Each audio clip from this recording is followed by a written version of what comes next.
बंदी छोड़ सतगुरु रामपाल जी महाराज जी की जय हो। परमपिता परमेश्वर जी की आप सभी प्यारी आत्माओं को मुझ पवन दास का सत साहिब। पुण्यात्माओं, आप सभी को पता है कि परमपिता परमेश्वर जी ने 4-5 व्हाट्सएप पे शंका समाधान नाम से ग्रुप बनवा रखे हैं। ऐसे ही शंका समाधान ग्रुप नंबर 1 में आज एक किसी भगत भाई का, जो कि राजस्थान के टोंक से हैं, एक ऐसा मैसेज, एक ऐसी फोटो उनकी तरफ से डाली गई थी उनके मोबाइल से, जो अश्लील थी, पोर्न थी, या यूं कह लीजिए कि एक भाई और बहन की बिल्कुल नंगी तस्वीर थी, जो यूट्यूब पे जगत वाले लोग डालते रहते हैं। बहुत सारी पोर्न फिल्में, ब्लू फिल्में पड़ी हुई हैं। तो ऐसी ही एक पोर्न पिक्चर राजस्थान के देवली से एक भगत भाई ने उसमें डाली, और डालने के बाद में काफ़ी भगत भाई बहनों के रिएक्शन भी आए। किन्हीं का रिएक्शन उतावलापन था, किन्हीं का थोड़ा ज्ञान आधारित था, किसी का कैसा था। जैसे परमात्मा ने जिनको जैसी सद्बुद्धि दी है, उस आधार से सबने अपने अपने विचार व्यक्त किए कमेंट्स के माध्यम से। तो दास उसको देख नहीं पाया था, अभी परमात्मा ने दया की है। तो परमात्मा ने दास के अंदर प्रेरणा की कि एक छोटा सा संदेश भगत समाज को जाना चाहिए। बात ये नहीं है कि किसी भगत भाई ने पोर्न पिक्चर क्यों डाली या लोगों ने कमेंट्स क्यों किए, नहीं। मैं इन दोनों बातों से हटके परमात्मा ने जो प्रेरणा की है उस आधार से छोटा सा संदेश देना चाहूंगा। देखो पुण्यात्माओं, आप और हम कोई सामान्य आत्मा नहीं है, और वो व्यक्ति कोई सामान्य आत्मा नहीं है जो गुरुदेव की शरण में है या गुरुदेव की शरण में आने वाला है, क्योंकि विशेष आत्मा ही परमपिता परमेश्वर कबीर साहिब जी को अपना गुरु बनाती हैं। और इस सत भक्ति को अपनाने के बाद में पूज्य गुरुदेव जी ने बताया कि जो गुरु होता है वो लोहार का भी काम करता है, वो कुम्हार का भी काम करता है। जिस प्रकार कुम्हार मटके को अंदर से हाथ रख के बाहर उसको चोट मारता है हल्की हल्की, और लोहार भी लोहे की कोई चीज बनाने के लिए, उसको मूल्यवान बनाने के लिए, कीमत बनाने के लिए, और 5 रुपए की लोहे की कोई कैंची या कोई चाकू, कोई ऐसी चीज बना देता है कि मार्केट में, बाजार में उसकी कीमत लोहे से कई गुना ज्यादा हो जाती है। लेकिन उसके लिए लोहार कितना उसको जलाता है, उसको तपाता है, फिर चोट मारता है, कितना बारीकी से जो चीज बनाना चाहता है उसको तराशता है। कुम्हार भी इसी तरीके से एक मटका बनाने के लिए ना जाने कितने प्रयत्न करता है, तब कहीं जाके वो 5 रुपए की मिट्टी 60, 70, 80 रुपए का एक मटका बन पाती है। तो हम सब उस लोहार के लोहे की तरह हैं, हम सब उस कुम्हार की मिट्टी की तरह हैं। हमारा गुरु उस कुम्हार की तरह है, हमारा गुरु उस लोहार की तरह है, हमारा गुरु उस सुनार की तरह है। और ये भक्ति सीढ़ी दर सीढ़ी आगे चढ़ने की एक प्रक्रिया है। एक दिन में कोई भगत नहीं बन जाता, इस बात को परमात्मा भी जानते हैं, आप और हमें भी जान लेना चाहिए।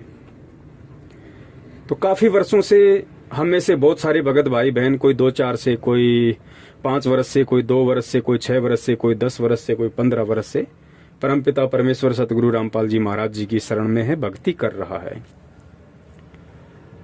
आज से पहले उस किसी भी ग्रुप में ऐसी कोई भी भद्दी पोस्ट या भद्दा चित्र किसी ने नहीं भेजा। आज क्यों भेजा, हमने यहां पे विचार करना चाहिए, क्यों भेजा। हालांकि मैं उस भगत भाई को अच्छे से जानता हूं जिनके मोबाइल से वो पोर्न पिक्चर भेजी गई है, और मैं ये भी जानता हूं कि उनकी उम्र तकरीबन 60 साल से या 60 साल के आसपास होगी, 50 से 60 के बीच में, और वो भाई सरकारी नौकरी करता है, ड्राइवर है। उनके विचारों से मैं भली भांति परिचित हूं। वो कभी भी ऐसी हरकत नहीं कर सकते, कभी नहीं कर सकते वो। तो हो सकता है गलती से, क्योंकि आप भी जानते हो बच्चों के पास में भी मोबाइल काफी समय रहता है, छोटे बच्चों के पास भी। और नेट पे आप लोग जानते ही हो दुनिया वालों ने कितनी गंदगी फैला रखी है, या वैसे भी हम कोई वीडियो देखते हैं, गुरुजी का सत्संग भी देखते हैं, तो सतलोक आश्रम मैनेजमेंट हरियाणा वालों ने वैसे भी अपने सभी यूट्यूब चैनलों को मोनेटाइज करवा रखा है, एडवर्टाइजमेंट के लिए, पैसा कमाने के लिए उनको पंजीकृत करवा रखा है यूट्यूब से। तो बीच बीच में ऐसे भद्दे और अश्लील गंदे वीडियो चित्र आते रहते हैं। तो हो सकता है किसी नादान बच्चे के हाथ से गलती से यूट्यूब चलाते समय, फेसबुक चलाते समय या गूगल चलाते समय ऐसे कोई पिक्चर वगैरह ग्रुप में डल गई होगी, क्योंकि मैं उस भाई के विचारों से अच्छे से परिचित हूं। अब सवाल है पिक्चर क्यों डली, उस ग्रुप में पिक्चर क्यों डली? पुण्यात्माओं, ये हमारी परीक्षा होती है, ये हमारी परीक्षा होती है। परमपिता परमेश्वर ना जाने कितने बहाने बनाते हैं, कितने यत्न करते हैं, कितने कारण बनाते हैं, और परमात्मा अपने बच्चों को चेक करते हैं कि मेरी भक्ति का इनके ऊपर कितना असर हुआ। काल ने इनके ऊपर असंख्य युगों से जो तीनों गुणों का दबाव डाल रखा है, और मैंने आके पिछले 27 वर्षों से इतना ज्ञान दिया, सत भक्ति मंत्र दिए, वो कुनीन रूपी दवाई दी जो किसी भी रोग को जड़ से समाप्त कर सकती है। तो मेरे सत्संग रूपी कुनीन का मेरे बच्चों के ऊपर काल भगवान के तीनों गुणों को काटने का कितना असर हुआ है, ये परमेश्वर चेक करते हैं। मैं ये नहीं कहना चाहता कि गुरुजी की प्रेरणा से उस भाई के द्वारा या किसी बच्चे के द्वारा वो भेजा गया होगा, नहीं। इस ग्रुप के अंदर वो अश्लील पिक्चर डलना ही डलना था, क्योंकि वो योग था, संयोग था, उसको कोई काट नहीं सकता था। लेकिन उसी बहाने परमात्मा ने अपने बच्चों की परीक्षा भी लेनी थी। जिस प्रकार बरवाला कांड और करोथा कांड के विषय में कहा था पूज्य गुरुदेव ने कि ये जो करोथा कांड था ये काल भगवान का झकझोल था, काल भगवान की साजिश थी। और इसी बहाने परमात्मा ने भी अपने बच्चों की परख कर ली कि मेरे हीरे कितने कच्चे हैं और कितने पक्के हैं। तो पुण्यात्माओं, हर चीज का एक समय निर्धारित होता है, हर घटना का घटित होना पहले से निर्धारित होता है। तो ये पिक्चर उस ग्रुप में डलनी थी, लेकिन इसी बहाने परमात्मा ने, क्योंकि उन ग्रुपों में सत्सेवक जुड़े हुए हैं, और इस समय यदि परमपिता परमेश्वर जी के ज्ञान आधार से पृथ्वी पे यदि कोई चल रहा है, पूरी पृथ्वी पे सतगुरु रामपाल जी महाराज जी के तत्व ज्ञान को आधार बना के, उनके वचनों पर, उनकी शिक्षाओं पर यदि सही तरीके से कोई चल पा रहा है, तो इसमें कोई अतिशयोक्ति नहीं है कि वो आत्माएं सिर्फ और सिर्फ पूरे विश्व में सत्सेवक ही हैं, ओनली सत्सेवक। तो पुण्यात्मा, गुरुदेव ने बताया कि जो बच्चा स्कूल में जाता है ना, नियम भी उसी के ऊपर लागू होते हैं, ड्रेस कोड भी उसी बच्चे के ऊपर लागू होता है, डिसिप्लिन भी उसी बच्चे के ऊपर लागू होता है, होमवर्क नहीं किया तो पिटाई भी उसी बच्चे की होती है जो स्कूल में एडमिट होता है। और जो बच्चा बाहर गधे के ऊपर बैठ के मजे ले रहा होता है, टीचर उसको कुछ नहीं कहता। तो सत्सेवकों के ग्रुप में ही ये पिक्चर क्यों डली? क्योंकि उन ग्रुपों में ज्ञान आधारी आत्माएं जुड़ी हुई हैं, और परमेश्वर ने उस पिक्चर के माध्यम से अपने बच्चों के हृदय को, आत्मा को, भाव को, आचार को, विचार को, उनके चरित्र को, उनके देखने के नजरिए को, दृष्टिकोण को परमेश्वर ने चेक करना कि देखता हूं मेरे बच्चों के अंदर अभी भी इन गंदे चित्रों को लेकर या गंदी कहानियों को लेकर, गंदे वीडियो को लेकर अभी भी उनके अंदर इस काल भगवान के तीनों गुण ही झलकते हैं, या मेरे से जो इन्होंने तत्व ज्ञान लिया है उस आधार से इनके ऊपर कोई असर होता है या नहीं होता है।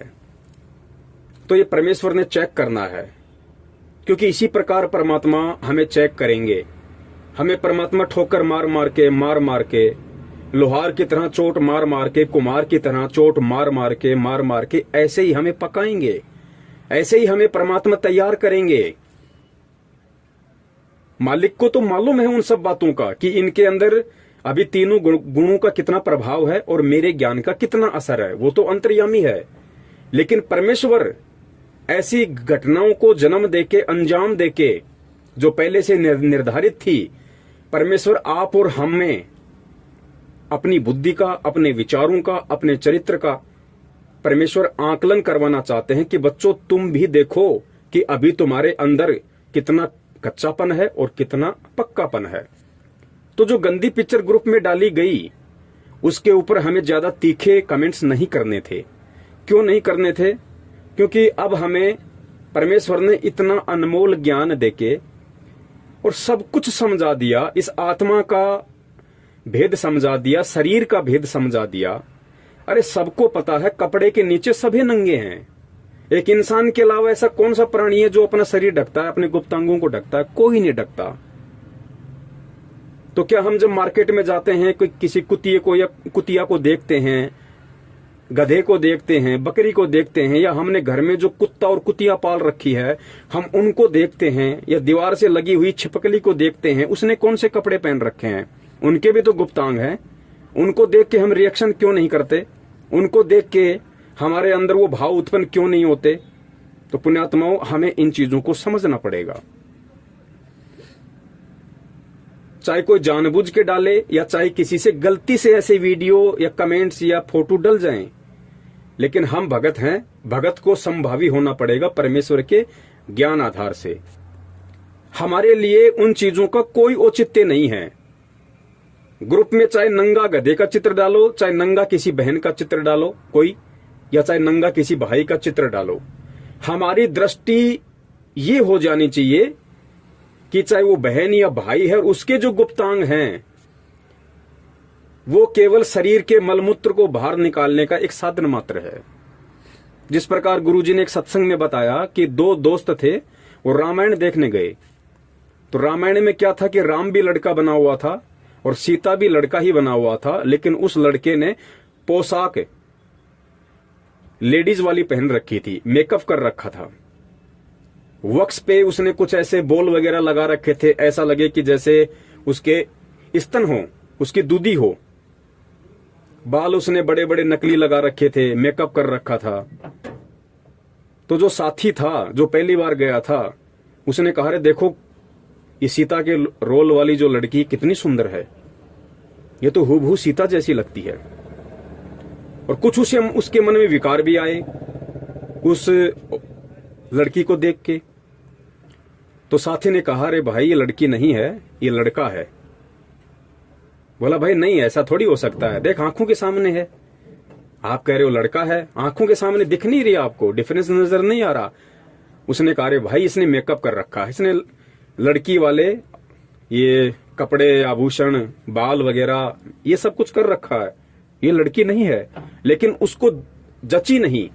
बोला, भाई ऐसा नहीं हो सकता, ये तो लड़की है भाई, और देख कितनी सुंदर है।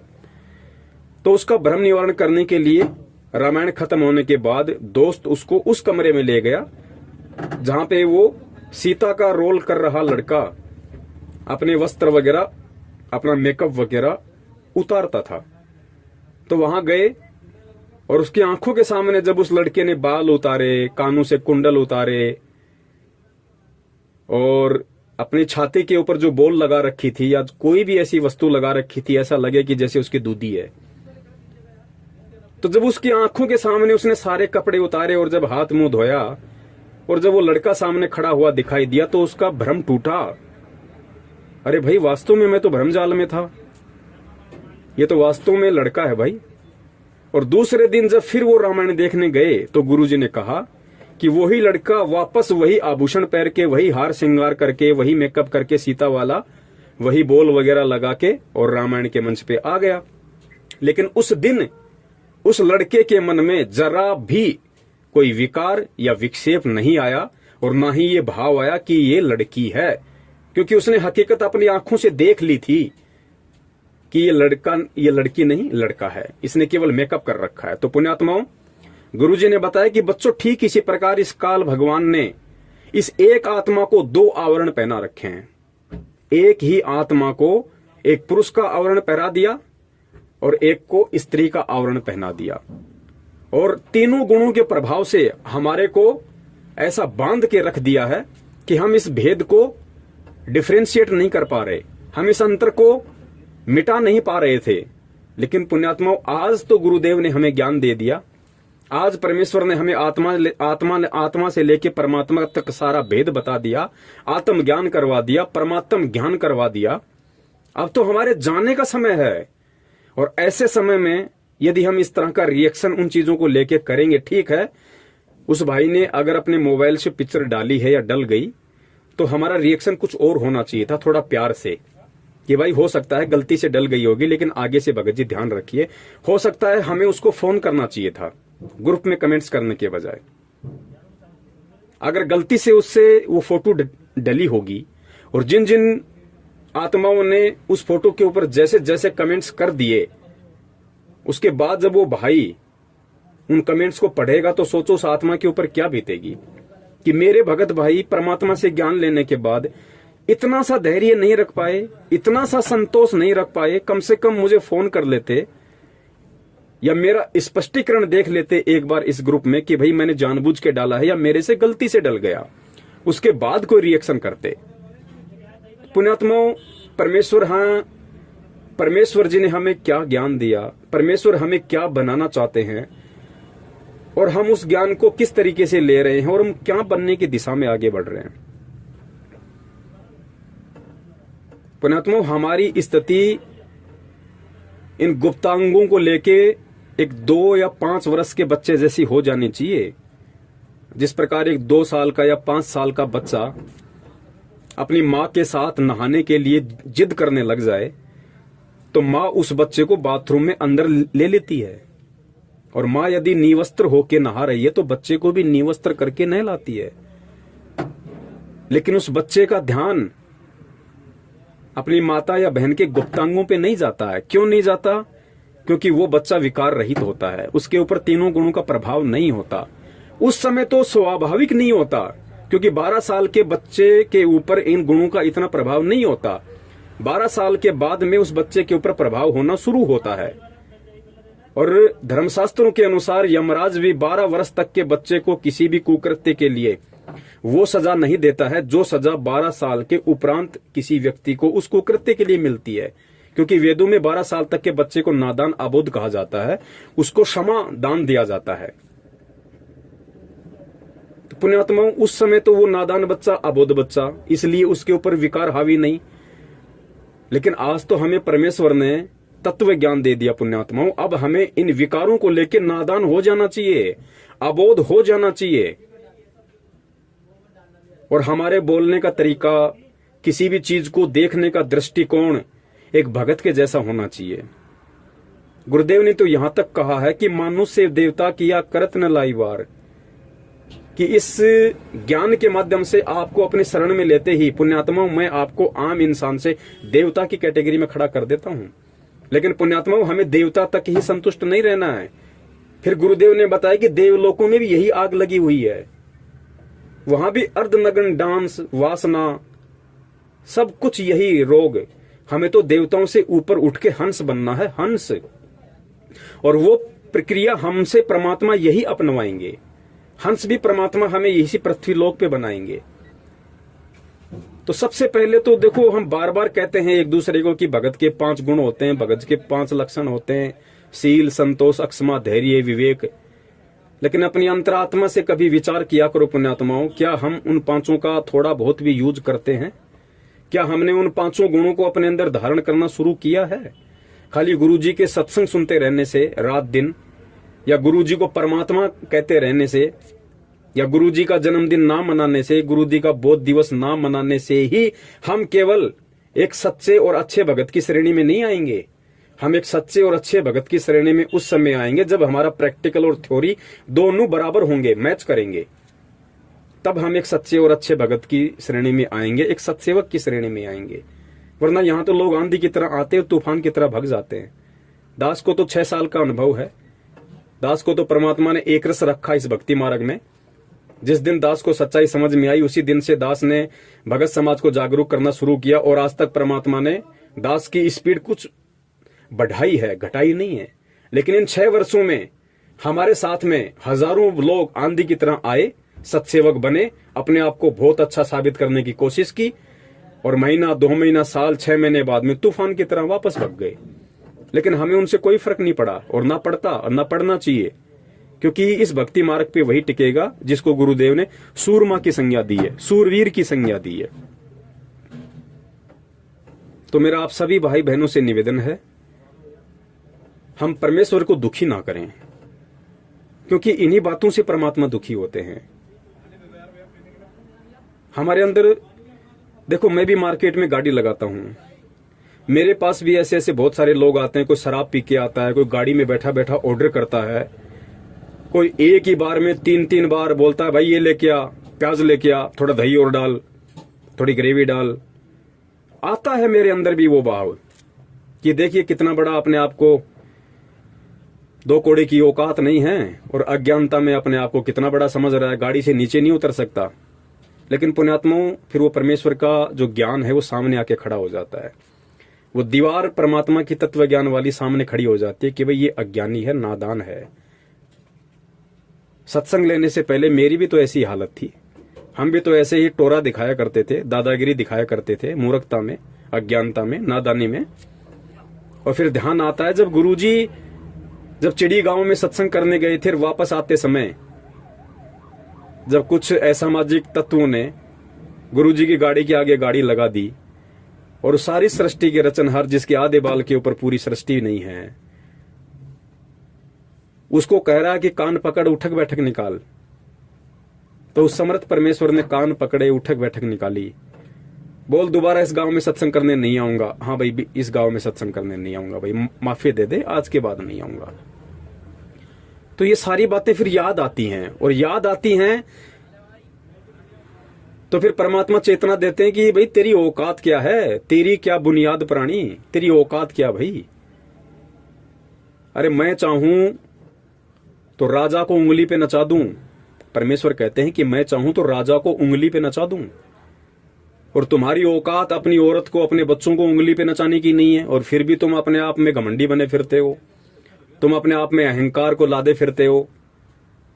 तो पुण्यात्माओं, हमें कितना अधीन, कितना विनम्र, कितना इस परमेश्वर के ज्ञान को आधार बना के हमने हंस बनना होगा। ठीक है, शुरू में नहीं होता, एक बार में नहीं होता। सत्संग सुनते रहने से भी कई बार बातें हमारे दिमाग के ऊपर से निकल जाती है। इसीलिए परमात्मा ने ये साध संगति रखवाई है, ये शंका समाधान के प्रोग्राम रखवाए हैं। एक दूसरे भगत भाई बहनों को आपस में जोड़ने के लिए फेसबुक चलाई है, व्हाट्सएप चलाई है, यूट्यूब चलाई है, ताकि हम एक दूसरे से सीखें। कोई अगर कोई बात बोलता है तो हम उसी की बात को ना जानते ना। अभी एक थोड़े दिन पहले एक भाई था, बहुत अच्छे संपर्क है मेरे उससे, 2 साल से संपर्क हैं, सत्सेवक बना हुआ है, जयपुर का रहने वाला है। और जैसे ही मैंने ये कल्कि वाला जो वीडियो उसके पास भेजा, लाइव वाला, और उस पे हेडलाइन लिखी हुई थी कि असली कल्कि अवतार संत रामपाल जी महाराज है, तुरंत उसने कमेंट्स कर दिया कि भगत जी, भगत समाज को क्यों मूर्ख बना रहे हो, आप गुरुजी को काल का अवतार क्यों साबित कर रहे हो। अब बताओ, मैंने माथे में 3 थप्पी खाई, मैं क्या कहूं अब उस भाई को। तो मैंने उसको यही कमेंट्स में लिख के भेजा कि भैया, परमेश्वर के ज्ञान आधार से मुझे ऐसा लगता है कि पढ़े लिखे अंधे ऐसे ही व्यक्तियों को कहा जाता है जो व्यक्ति पैकेट को खोले बिना ही अपना मत प्रकट कर देते हैं कि इस पैकेट में क्या है। ऐसे व्यक्तियों को ही पढ़ा लिखा अंधा कहा जाता है। उसके बाद उसका कोई जवाब नहीं आया, क्योंकि फिर उसने वीडियो देखा होगा, और वीडियो देखा होगा तो उसके समझ में आ गया होगा कि पवनदास कौन से कल्कि की बात कर रहा है। तो पुण्यात्माओं, हमें बहुत सोचना पड़ेगा, बहुत समझना पड़ेगा। खाली भगत नाम रखवा लेने से या अपने नाम के आगे पवन दास लगाने से या और कोई दास लगा लेने से हम केवल भगत नहीं बन जाएंगे, दास नहीं बन जाएंगे। परमेश्वर कहते हैं कि दासा तन नेड़े नहीं और नाम धरावे दास। भाई, पानी के पिए बिना कैसे बुझेगी प्यास। प्यासा आदमी जब तक पानी नहीं पिएगा तो प्यास नहीं बुझ सकती। इसी प्रकार पुण्यात्माओं, जब तक हम परमेश्वर के सत्संगों को सुन के उनके एक एक वाणी पे, एक एक शब्द पे, दोहे पे, शब्दों पे अमल नहीं करेंगे और फिर अपने जीवन में उन वाणियों को नहीं उतारेंगे, तब तक हम भगत 7 जन्म में भी नहीं बन सकते, चाहे हम कितनी ही बड़ी बात क्यों ना कर लें। तो मेरी आप सभी से विनती है कि अब हमने बहुत कुछ सोचना पड़ेगा, समझना पड़ेगा, परमेश्वर के ज्ञान को आधार बनाना पड़ेगा। खाली कहने सुनने से बात नहीं पड़ेगी। गुरुजी कहते हैं भाई ये कहने सुनने का नहीं, ये तो कर पाड़ने का मार्ग है, कर पाड़ने का। तो पुण्यात्मा अब हमने कर पाड़ना होगा, गुरुजी के शब्दों को अपने लाइफ में अमल करना होगा भाई, अपने जीवन में उसको चरितार्थ करना होगा। फिर देखना उनका रिएक्शन, फिर देखना तुम्हें खुद महसूस होगा कि हाँ मैं कितना भगत बनता जा रहा हूं, मेरे अंदर कितनी भक्ति प्रवेश हो रही है। आंखों से दिखाई देगा, आंखों से। क्योंकि बीमार व्यक्ति के अंदर यदि वो गोली दवाई यदि मुंह से या इंजेक्शन से यदि अंदर नहीं जाएगी तो गुरुजी कहते हैं कैसे असर करेगी उस रोग के ऊपर, कैसे अटैक करेगी। तो गुरुजी कहते हैं कि इन कानों के माध्यम से ये जो सत्संग रूपी दवाई है इसको अंदर जाने दो पूरा, तब जाके ये अंदर रिएक्शन करेगी। तो मेरा तो आप सभी भाई बहनों से जो भी इस ऑडियो को सुन रहे हैं, मेरी हाथ जोड़ के आप सभी से यही मेरा निवेदन है, मेरी प्रार्थना है। सतसेवक एक ग्रुप या सतसेवक नाम यदि किसी भगत के पहले परमात्मा ने रखवाया है तो बहुत सोच समझ के परमेश्वर ने रखवाया है। या तो अपने नाम के आगे सतसेवक लगाओ मत अभी, और अगर सतसेवक लगाना शुरू कर दिया है तो मेरा निवेदन है कि परमेश्वर की जो सोच थी, परमेश्वर की जो प्रेरणा थी, जिस आधार से उन्होंने सतसेवक वर्ड को हम भक्तों के ऊपर लागू करके और काल एजेंट सतलोक आश्रम मैनेजमेंट हरियाणा से हमारे को डिफरेंट किया, अलग किया है कि सतसेवक कौन है और मैनेजमेंट कौन है। तो हमें उस सतसेवक शब्द की लाज रखनी चाहिए, हमें परमात्मा की लाज रखनी चाहिए। बाकी तो जो जैसा करेगा वैसा उसको मिलना ही है, ये तो अटल विधान है भाई। जबरदस्ती का मार्ग है नहीं, ना परमात्मा जबरदस्ती करेगा। समझा परमात्मा ने लाखों बार दिया, फिर भी नहीं समझ में आया, कोई कमी रह गई तो परमात्मा ने अपने सतसेवक बच्चों को खड़ा कर दिया। आज व्हाट्सएप पे, यूट्यूब पे, फेसबुक पे धूम मची हुई है, वीडियो की, ज्ञानाधारी वीडियो की, हर चीजों की कोई कमी नहीं है। एक एक शब्द अगर देखा जाए, सोचा समझा जाए तो हीरे मोती लाल के समान है, कोई कमी नहीं, ना किसी वीडियो में, ना किसी ऑडियो में, ना किसी संदेश में। अब भी अगर कोई कमी रहेगी तो फिर हमारे अपने विचारों की रहेगी, हमारी अपनी सोच और समझ की रहेगी। उसमें परमात्मा दोषी नहीं होंगे, फिर हम खुद ही दोषी होंगे। तो आगे से हम ध्यान रखें, मैं भी, आप भी। यदि ऐसी कोई घटना फिर से घटित हो जाती है तो हमने किसी बात का कोई बतंगड़ नहीं बनाना। डाल दिया, डालने वाले ने डाल दिया। अब जिस व्यक्ति का काम ही कूड़ा करकट करने का है वो करेगा, आप उसके साथ में कब तक जिदोगे, कब तक लड़ोगे, कब तक बहस करोगे? क्या यही करते रहोगे आप? गुरुदेव ने कहा कि आप आगे बढ़ जाओ, आप उसको क्रॉस कर दो। जो उस कूड़े के पास ठहरेगा उसको बदबू आएगी, तुम्हें कहां बदबू आएगी? तुम उसको अनदेखा करो, आगे बढ़ो। भाई हम रास्ते से जा रहे हैं, कोई कसाई बकरा काट रहा है, कोई शराबी शराब पी रहा है, कोई गाली देने वाला गाली दे रहा है, कोई शराब की दुकान पे शराब पी रहा है, कोई बेच रहा है, तो क्या हम उनसे लड़ने लग जाएं कि तू क्यों बेच रहा है? तेरे अंदर इतनी भी बुद्धि नहीं है। हम क्या करते हैं, हम चुपचाप निकल जाते हैं, हम देखते नहीं, उनकी तरफ ध्यान ही नहीं देते। तो ग्रुप में यदि ऐसी कोई घटना घटित हो जाती है, ऐसी कोई यदि वीडियो या पिक्चर गलती से किसी से डल जाती है, या कोई मंदबुद्धि व्यक्ति जानबूझकर भी डाल देता है, तो हमने उस चीज को ज्यादा नहीं उधेड़ना है। क्योंकि अगर गोबर में अगर लकड़ी करोगे तो उसमें से बदबू आएगी। तो हम आगे बढ़ जाएं बस। गुरुजी कहते हैं जीवत मुक्ता शोक हो आशा तृष्णा खंड, और मन के जीते जीत है क्यों भरमे ब्रह्मंड। हमने इस ज्ञान को आधार बना के सतगुरुदेव जी के आशीर्वाद से, उनसे भीख मांगते हुए हमने अपने मन को जीतने की कोशिश करनी है। हम दुनिया को नहीं जिता सकते, दुनिया को नहीं जीत सकते, और ना हमें जीतना है, ना किसी को जिताना है। हम खुद यदि उन चीजों पे काबू प्राप्त कर लेंगे तो सोचो हम जीत गए, हम परमेश्वर की परीक्षा में सफल हुए। परमात्मा सब देख रहा है, कौन जानबूझ के कर रहा है, कौन अनजाने में कर रहा है, उसी अनुसार उसको आने वाले समय में उसका रिजल्ट मिलेगा। बस इतनी सी बात है, संदेशा देना हमारा काम है।